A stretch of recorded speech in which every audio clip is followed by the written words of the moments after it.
میں راجداری کتاب کے ہر ورق پہ اپنے لہو سے لکھوں گا، بعد میرے یہ نغمے ہر ایک دیوار و در پہ لکھیں، ہر ایک پتھر پہ یہ نوشتے ضرور سینچیں کہ آگہی ہو وطن پرستوں کو ہے وطن کیا، وطن جو صدیوں سے اپنی آزادی کا نشاں ہے، وطن جو ایمان مہر مذہب، وطن جو ہر آدمی کی شان ہے، وطن جو انجیل وید گیتا زبور تورات اور قرآن ہے، وطن مرادوں کی گلزمی ہے، وطن سمیع ہے، وطن بہاروں کا انگبی ہے، وطن نہیں تو نہیں ہے کچھ بھی، وطن ہے ہم تم ہیں زندگی ہے۔ آج سب سے پہلے تو آپ تمام لوگوں کا شکریہ کہ آپ اس عہد کے ایک بہت بڑے شاعر کو یاد کرنے اور ان کے حوالے سے باتیں سننے کے لیے یہاں موجود ہیں۔ سب سے بڑا مسئلہ جو ہمیں نظر آتا ہے کہ ہمارا علاقائی ادب اکثر جو مین اسٹریم ادب ہے اس تک پہنچ نہیں پاتا، نہ اس کے اس طرح سے تراجم ہوتے ہیں، نہ ہمیں معلوم ہے کہ سندھی میں کیا لکھا جا رہا ہے یا بلوچی میں کیا لکھا جا رہا ہے، براوی میں کیا ادب تخلیق ہو رہا ہے یا پشتو میں کچھ لوگ ہیں جو کام کر رہے ہیں۔ اور اسی لیے جو ہے وہ آپا نے جب کہا کہ مبارک قاضی کے لیے پروگرام کرنا چاہیے تو ہم سب نے اس کی تیاری کی، مگر پھر جنگ چھڑ گئی اور ملک کے حالات خراب ہو گئے، دھرنے ہو گئے، تو ہمارے بہت سے مہمان آ نہیں پائے۔ تو سب سے پہلے تو میں آپا سے درخواست کروں گا جو اس ریڈرز اینڈ رائٹرز کیفے کی انتظام کو دیکھتی ہیں اور اسے خوش اسلوبی سے انجام دے رہی ہیں، کہ تنویر آپا آ کے آپ سب کا شکریہ ادا کریں۔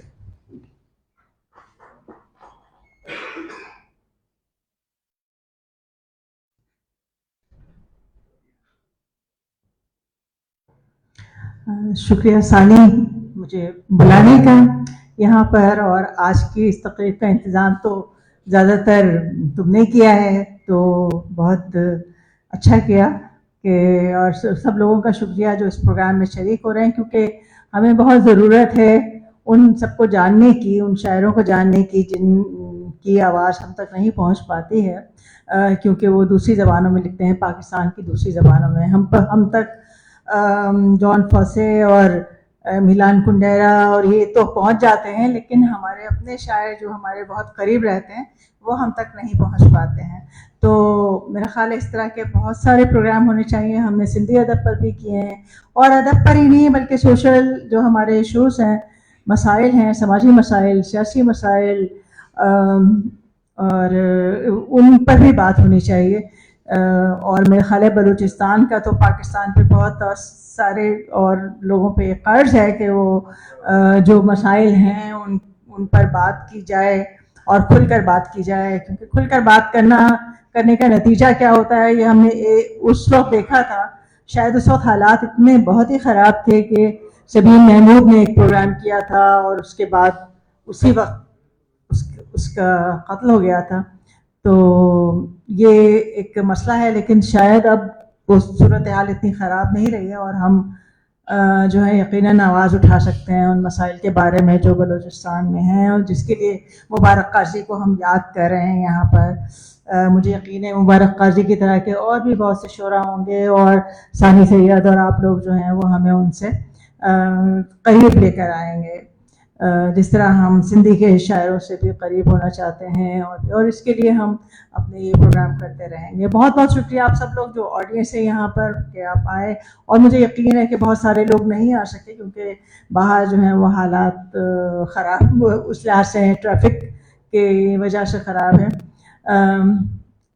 تو مطلب فلسطین کے ایشوز پر ہم بات کر رہے ہیں جو ہم سے کافی دور ہے، لیکن شاید بلوچستان میں جو کچھ ہوتا ہے اس کے لیے کبھی کوئی اس طرح کا ڈیمونسٹریشن جو ہے وہ ہمیں نظر نہیں آتا ہے۔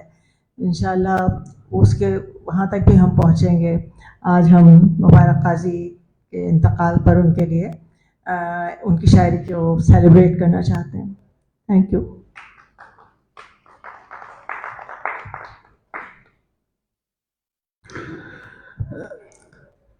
جو بلوچ معاشرے سے تعلق رکھنے والے لوگ ہیں وہ جانتے ہیں کہ مبارک قاضی صرف ایک شاعر نہیں. مبارک قاضی ایک کردار, ایک استعارہ. مبارک قاضی ایک رنگا رنگ زندگی گزارنے والی شخصیت. مبارک قاضی وہ جو سیاسی اور سماجی مسائل پر شعر لکھنے کی پاداش میں جیلوں میں رہے. مبارک قاضی وہ جنہوں نے جو ہے وہ مختلف رنگوں کے منقبت لکھے. مبارک قاضی وہ جنہوں نے رومانوی شاعری کی. تو آج ہماری خوش قسمتی ہے کہ واحد کامریڈ صاحب یہاں موجود ہیں, اور جو ہے وہ ایک اپنی جوانی کے دنوں میں اور مبارک قاضی صاحب کے ساتھ ایک عرصہ انہوں نے گزارا ہے, تو اپنی کچھ یادیں اگر وہ ہم سے شیئر کریں تو بہت اچھا گا.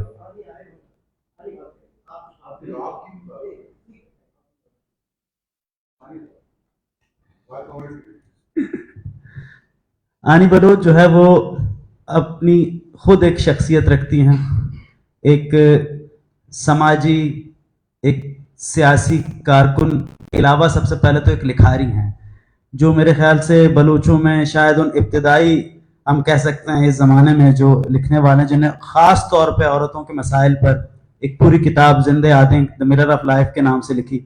اس کے علاوہ ابھی حال ہی میں ایک فلم جو ہے اس میں بھی انہوں نے اس کی جو ڈائلاگز وغیرہ لکھے. آنی صاحبہ کام کرتی ہیں تعلیم کے حوالے سے لیاری جیسے علاقے میں, اور جو ہے وہ عورتوں کے حقوق پر, ان کے صحت, نفسیاتی اور دوسرے مسائل پر کام کر رہی ہیں. تو میں درخواست گزار ہوں آنی صاحبہ سے کہ وہ آ کر اپنے خیالات کا اظہار کریں.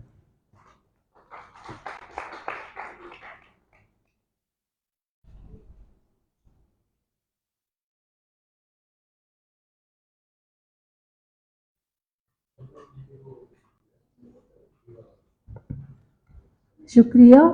میں گفتگو کو آغاز کرنے سے پہلے وحید نور سر کو شکریہ کروں گی, کیونکہ میں سمجھتی ہوں کہ محترم استاد ایسے ہیں جو ہم جیسے اسٹوڈنٹ کو ہر دفعہ موقع دیتے ہیں تاکہ ہم لوگوں کے استادوں کے مینٹورشپ میں رہ کر کچھ سیکھنے کا ہمیں موقع ملے اور ہم اپنے خیالات کا اظہار کر سکیں. تو اس کے لیے میں کریڈٹ دیتی ہوں سر کو. اور جیسے کہ آج کے ٹاپک کے حوالے سے میں خاص کر بات کروں, یہ ٹاپک ہی کچھ اس طرح سے ہے, اگر میں بولتی جاؤں, مطلب میں جتنا ہی بولوں شاید یہ ٹائم ختم ہو جائے اور میں لکھتی جاؤں اور پیجز بڑھ جائے. کیونکہ جب ہم کہتے ہیں کہ عہد شکستہ کا تمنا شاہد, تو ایسے انسان جو زمانے کو شکست دیتے ہیں, زمانہ بہت چاہتے ہوئے بھی یہ سوچنے کی کوشش کرنے میں لگا ہوتا ہے کہ لوگوں کو شکست دے, لیکن وہ زمانے کو شکست دیتے ہیں اور ہمیشہ کے لیے امر ہو جاتے ہیں. تو آج ان کے شخصیت پہ میں بات کروں گی. اور اس کے علاوہ میں یہ بھی کہوں گی, جس دور میں آج کے دور ہو یا کبھی بھی کہیں پہ بھی جس عہد کو یاد کیا جائے, اگر بلوچی ادب میں مبارک کا نام لیا جائے یا سندھی ادب میں شیخ ایاز کو بھی مبارک کے نام سے جانا جاتا ہے, ان کا نام بھی مبارک ہے. تو ہر دور میں ایسے انسان جو لوگوں نے ان کو رسوا کیا, لوگوں نے ان پہ سنگواری کی جاتی تھی, اور ان کے شخصیت اور ان کی چیزوں کو ایک طرح سے میں اگر کہوں کہ اس لیول پہ نہیں لے جاتا تھا, لیکن وہ پھر بھی امر ہوئے. لیکن انہوں نے وہ خول سے نکل کر سب کے سامنے اس وسیع دنیا کو بہت چھوٹا کر کے ان کو کہہ دیا کہ آپ لوگ سکھڑ جاؤ گے اور ہم امر ہو جائیں گے. تو ایسے ہی نام تھے وہ, اور وہ امر ہو گئے. تو اگر شخصیت کو جاننا ہی چاہتے ہیں تو میں سمجھتی ہوں کہ میں ایک اردو غزل پہ اس کو سنا کے یا اسی پہ تبصرہ کروں تاکہ ان کی شخصیت کو کچھ اچھے سے ہم سمجھ جائیں. تو میں ایک اردو غزل پڑھنا چاہوں گی, شاید اس سے میں کچھ ان کے شخصیت کے حوالے سے اور بہتر بتا سکوں. وہ فرماتے ہیں کہ تا حد نظر نور کا حالہ ہی ملے گا, اور رات کے پہلو میں اجالا ہی ملے گا, نوحوں سے برا غم کا رسالہ ہی ملے گا, تاریخ میں رندوں کا حوالہ ہی ملے گا.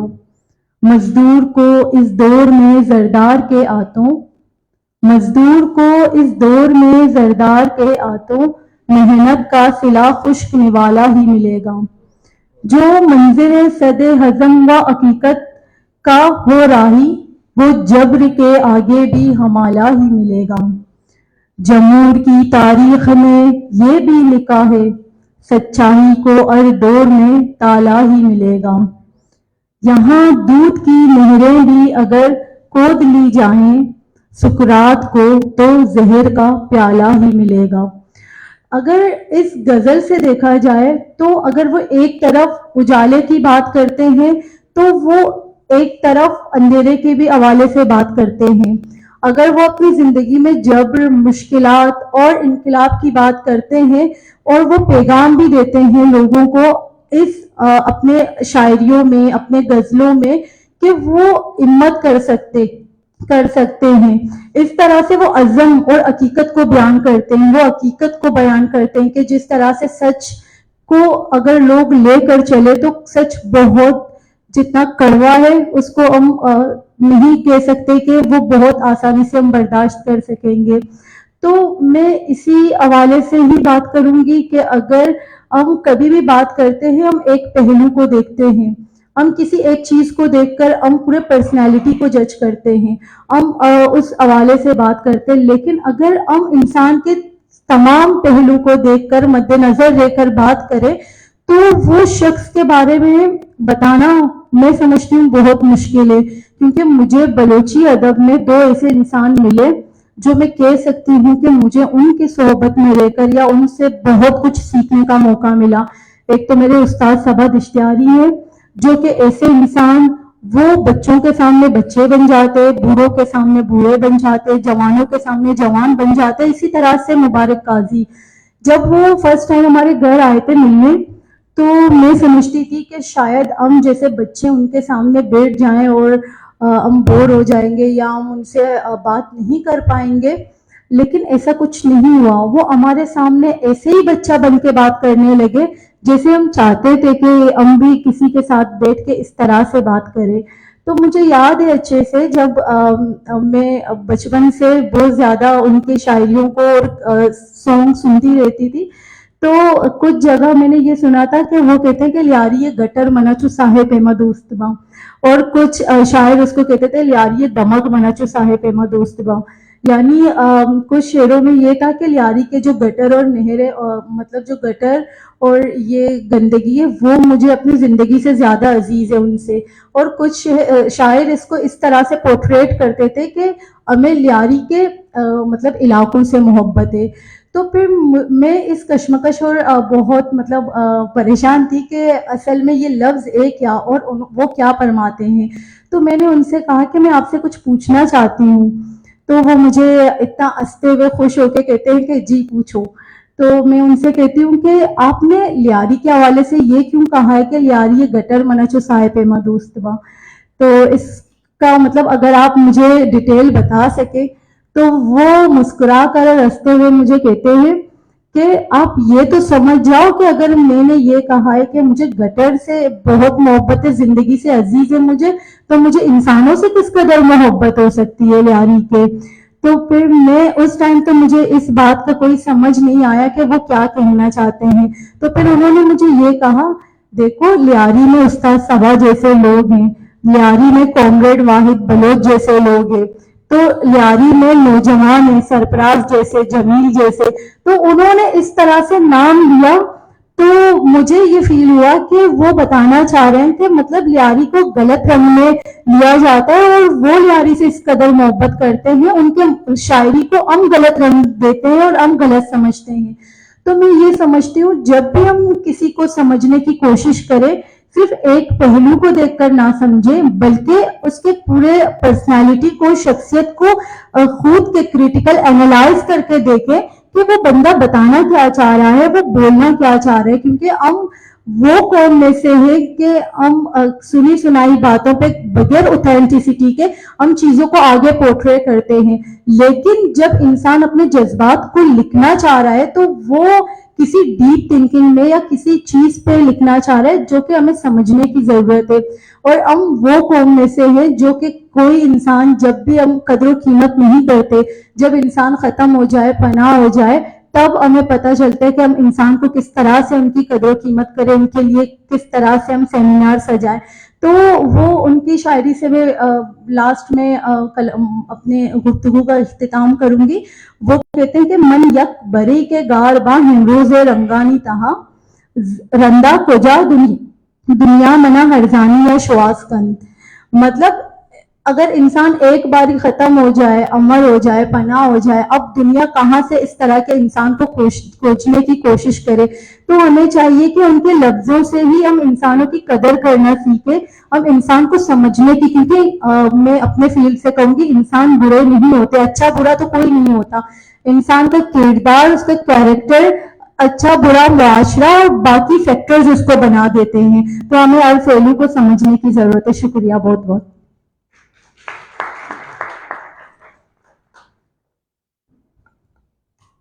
شکریہ. آنی صاحبہ نے بہت خوبصورتی سے اپنے خیالات کا اظہار کیا. اب میرے خیال سے اور باتیں سننے سے پہلے ہم یوں کریں کہ ہمارے درمیان صادق مری صاحب موجود ہیں. صادق مری صاحب بلوچی میں بہت شاندار غزلیں لکھتے ہیں اور اردو میں بڑی اعلیٰ نظمیں لکھتے ہیں. اور ابھی ان کی نظموں کی ایک کتاب کارزوں کا بہتا پانی ابھی حال ہی میں جو ہے وہ چھپ کر منظر عام پر آئی ہے. تو اس کے بعد جو ہے وہ ایک اور چیز میں نے دیکھی کہ قاضی صاحب کے جو کچھ نظمیں ان کا جس خوبصورت سے انہوں نے ترجمہ کیا، تو میں نے اس خواہش کا اظہار کیا کہ مری صاحب آئیں اور اس محفل میں ان نظموں کو جو ہے وہ اردو بولنے والے طبقے یا اردو سمجھنے والے طبقے تک پہنچائیں. تو میں درخواست گزار ہوں کہ صادق مری صاحب آئیں اور وہ نظمیں پیش کریں جو انہوں نے ترجمہ کی.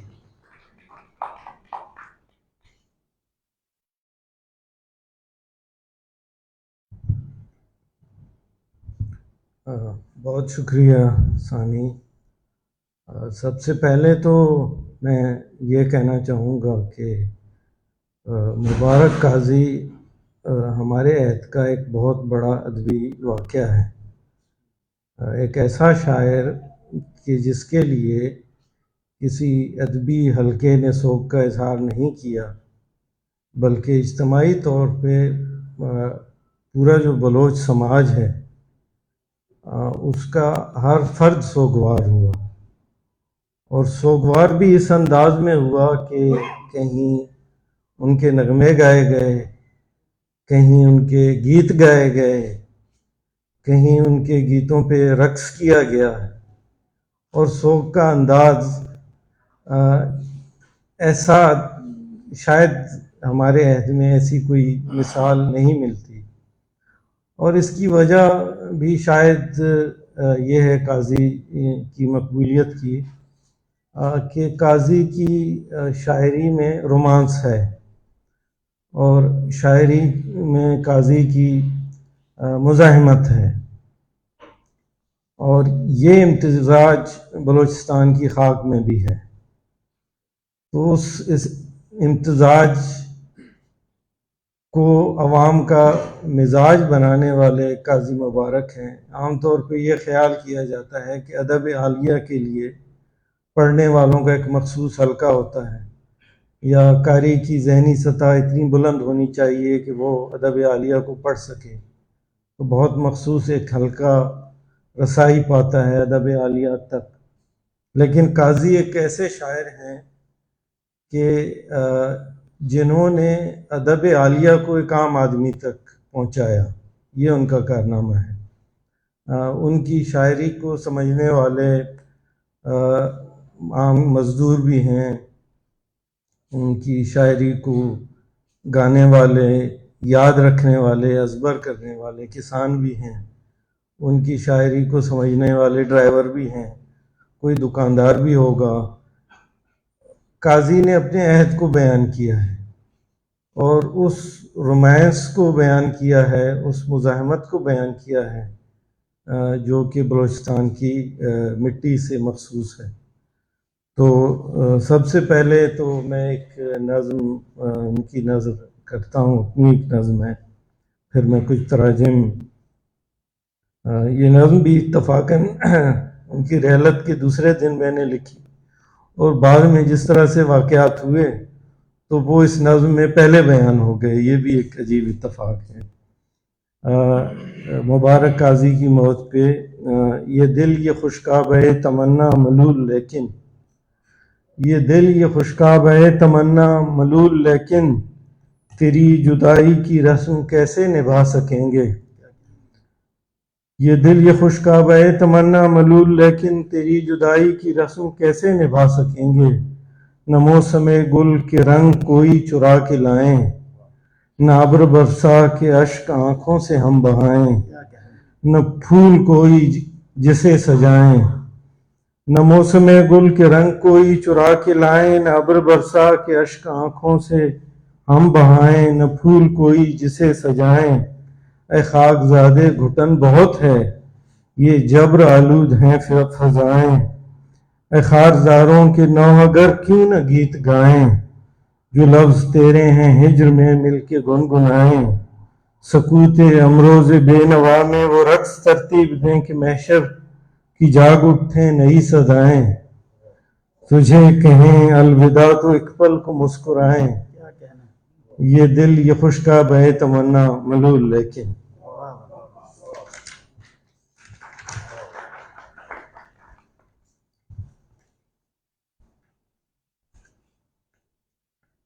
ایک قاضی صاحب کی نظم میں آخری پیغام، یہ ان کا ایک طرح سے آخری پیغام ہے کہ کہوں بھی کیا میری آواز گم ایک بے نوائی میں، کہوں بھی کیا میری آواز گم ایک بے نوائی میں، میرا دل درد کے تابع سمجھتا ہی نہیں کوئی دل ویراں کی کج فہمی، میں سب سے بڑھ کے تنہا سوختہ ایک کشت ویراں ہوں، کوئی سمجھے نقاش الجھن جو ہے میرے خیالوں میں، کوئی سمجھے نقاش الجھن جو ہے میرے خیالوں میں، یہ چند الفاظ ہی تو امتحان میرے لیے ہیں، یہ چند الفاظ ہی تو امتحان میرے لیے ہیں، میں پلٹ کر دیکھتا ہوں تو فقط کارِ زیاں چاروں طرف، آنکھوں میں ٹھہرا اشک تاباں ہے، نہ کوئی آگ ہے باقی جگر میں، اشک رولوں بھی اگر تو کس قدر دشوار ہے خود کو بھلا دینا،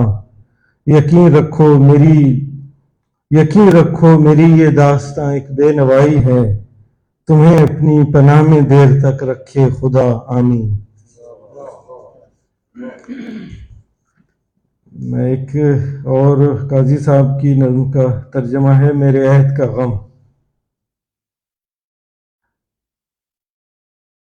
یہ میرے عہد کا غم کون سمجھے اور سمجھائے، یہ میرے عہد کا غم کون سمجھے اور سمجھائے، کرے رازوں کو افشا زندگی کی وسعتوں کے، کون ہے جو دے سکے اس عہد کے افسردہ خوابوں کو معانی، تشنگی سیراب ہو دل سوز دوراں کی، بنی آدم ابھی تک کشمکش میں ہے، نہ اس کی پیاس زندہ ہے نہ وہ سیراب ہے، کوئی طلب باقی نہ اطمینان حاصل ہے، تعاقب میں ابھی تک خواہش ویراں کی ہے، شاید سرابوں کی تلاش اس کو، مشقت ایک مسلسل ہے، ہزاروں منزلیں دیکھی ہیں میں نے عمر کاٹی ہے، یہ میرے عہد کا غم ساتھ ہے میرے، کبھی تھا مصر کے بازار میں بابل کی گلیاں چھان ماری ہیں، کبھی میں نینوا کے کیف آگی مسکنوں میں جا کے ٹھہرا ہوں، کبھی لبنان کی راتوں کو دن کے سوگ میں دیکھا، نہ جانے کب سحر بیدار ہوگی، دن نکل آئے گا مٹ جائے گی تاریکی، میرے اس دور کی آخر کہانی کب کسی انجام کو پہنچے گی، بول اٹھے گا ایک دن آسماں یا ابد اس عہد کے رازوں کا در کھولے، بجھا دوں پیاس میں پھر تشنگی سیراب ہو، بجھا دوں پیاس میں پھر تشنگی سیراب ہو، دل سوز دوراں کی میرے ماحول ویراں کی۔ ایک نظم ہے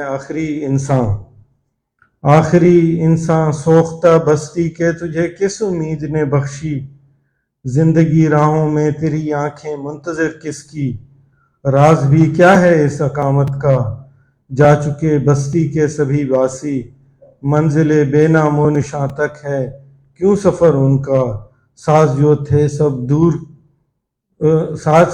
سب دور کے رستوں کی پریشانی کے تعاقب میں، بے نشاں ہو گئے وہ حسینائیں نوجواں خوشرو.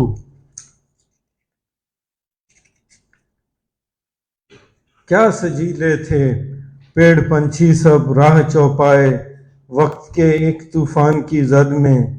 تم ابھی تک کیوں منتظر ہو محو تماشا ہو. گھر شکستہ ہیں اور بکھرے ہیں یاد کیا آتے ہیں گزشتہ دن. خوشنما گھر اور ان کی زیبائش. چل پڑو پل پل اب سرکتی ہے رات تاروں کی ٹمٹماہٹ میں. چل پڑی ہے خوشکن ہوا ساحل کی بکھرتی ہے 400 خوشبو. نقش کچھ ابھرے ہیں سمندر میں. چاند ہے یوں محو خرام اپنی راہ میں جیسے آنکھ میں بیوہ کے رہیں آنسو. زندگی ہے نوحہ کناں غمگیں شام کی آنکھیں سرمئی پرنم. آخری انسان سوختہ بستی کے تمہیں آخری انسان سوختہ بستی کے تمہیں محرم رفتگاں کے ہو. پوچھ لو میری آستینوں سے شام غم کی روئی ہوئی آنکھیں. کافی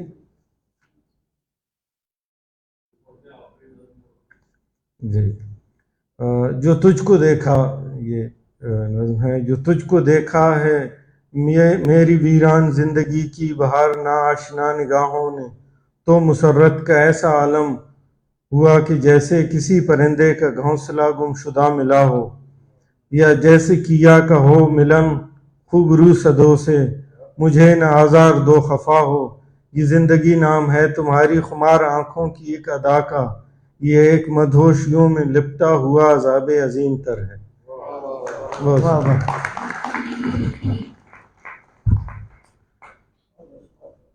صادق صاحب قائد صاحب کی شاعری کے خوبصورت ترجمے جنہوں نے کیے سنا رہے تھے. قاضی صاحب کی شاعری جب تک بلوچی ہے یا جب تک قائد صاحب کی شاعری رہے گی میرے خیال سے لوگ بلوچی اس وقت تک زندہ رہے گی. تو اب اس گفتگو کے ہم سلسلے کو آگے بڑھاتے ہیں اور درخواست گزار ہیں بلوچی کے ایک سینئر شاعر قاضی صاحب کو قریب سے دیکھا حسن علی حسن صاحب سے کہ وہ آئیں اور قاضی صاحب کے حوالے سے اپنی یادیں ہمیں پیش کریں.